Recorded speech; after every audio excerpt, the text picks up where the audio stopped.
Dans cette vidéo, on va s'amuser à comparer l'âge perçu de jumeaux, c'est-à-dire lequel fait le plus vieux ou lequel fait le plus jeune par rapport à l'autre, puisque cela va nous donner énormément d'indications sur l'influence des facteurs extérieurs sur l'apparence de notre peau et notamment sur le vieillissement cutané. Alors en paramètres extérieurs, on pense notamment à l'alimentation ou alors à l'exposition au soleil.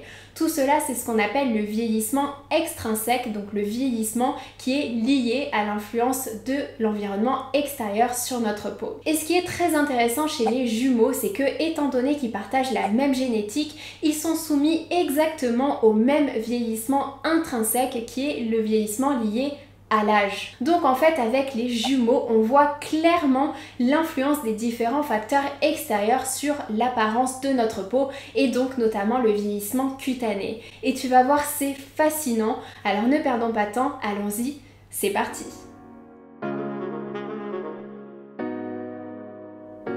Hey, salut à toi et bienvenue dans cette nouvelle vidéo dans laquelle on va parler de l'influence des facteurs extérieurs sur l'apparence de notre peau et notamment sur le vieillissement cutané. Si tu ne me connais pas, je suis Bérangère, ingénieure chimiste spécialisée en cosmétiques et le but de ma chaîne c'est de vulgariser la science des cosmétiques pour te permettre de trouver des produits cosmétiques qui soient faits pour toi. Donc comme je le disais dans cette vidéo, on va s'intéresser à l'âge perçu de jumeaux de façon à comprendre l'influence des facteurs extérieurs sur l'apparence de notre peau. Tu vas voir, tu vas vite comprendre avec le premier exemple de jumelles que voici.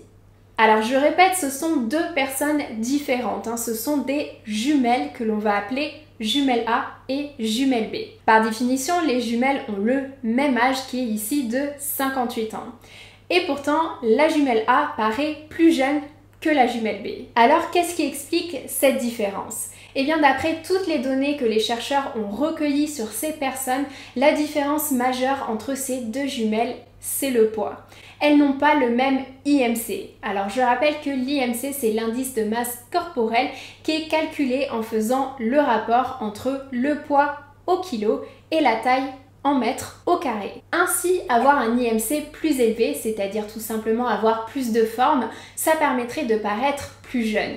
Mais attention, ce n'est pas forcément le cas à chaque fois, puisque selon toutes les données qu'ont recueillies les chercheurs sur les jumeaux, il semblerait que avant 40 ans, avoir un IMC plus élevé donnerait l'apparence d'un âge plus important.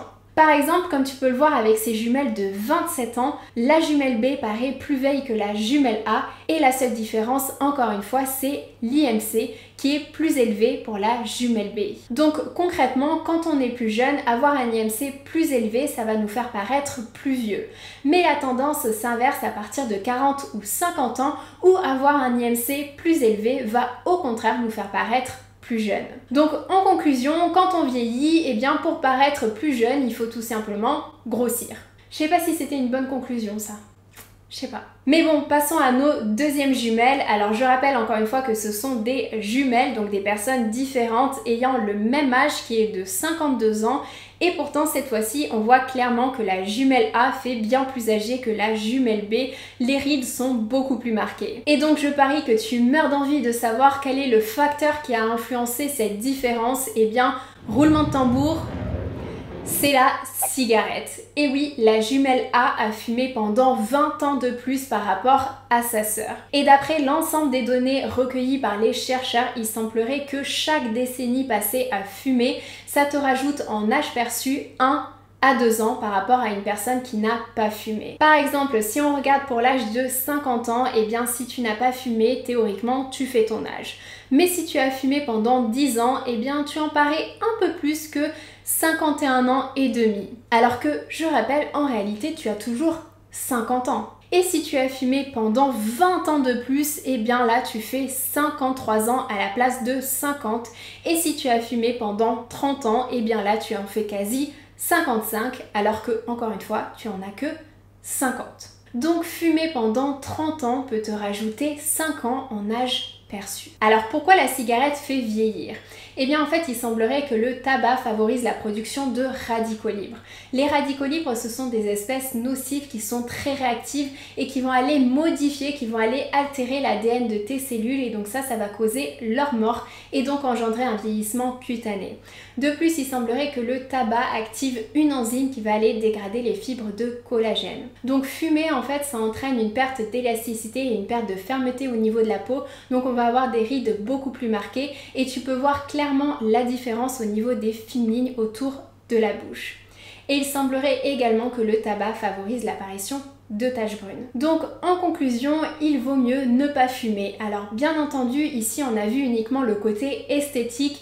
Il ne faut pas oublier que c'est bien évidemment mieux de ne pas fumer aussi pour une question de santé, puisque le tabac c'est dangereux. Ensuite, passons à nos troisièmes jumelles qui ont cette fois-ci 61 ans, mais elles ne font clairement pas le même âge et la raison qui explique cette différence, elle est clairement écrite sur le visage de la jumelle B, c'est bien évidemment le soleil. Et oui, si je dis que ça sert à rien de venir utiliser tous les produits cosmétiques anti-âge qui existent sur le marché si tu ne protèges pas du soleil, la raison elle est là, c'est que le soleil c'est clairement l'un des facteurs extérieurs les plus importants. Le soleil engendre un vieillissement prématuré de la peau. Et peu importe si tu restes très peu longtemps au soleil sans crème solaire, en fait ça suffit pour aller altérer les cellules et donc causer leur mort et surtout détruire les fibres de collagène et donc ça va résulter en une peau qui va être d'apparence beaucoup plus vieille. Donc la conclusion ici elle est très simple, il suffit tout simplement de porter une crème solaire au quotidien et de ne pas s'exposer volontairement au soleil. Bon, pour être tout à fait honnête, il y a aussi une autre raison pour laquelle la jumelle A fait clairement plus jeune que la jumelle B, c'est parce qu'elle a un IMC plus élevé. Bon, du coup, on vient de voir que parmi les facteurs qui influencent drastiquement l'apparence de notre peau et donc notamment le vieillissement cutané, on retrouve le poids, la cigarette et le facteur le plus important, le plus puissant, c'est bien évidemment le soleil. Mais les chercheurs ont également rencontré d'autres facteurs extérieurs qui peuvent avoir un effet sur l'apparence de notre peau.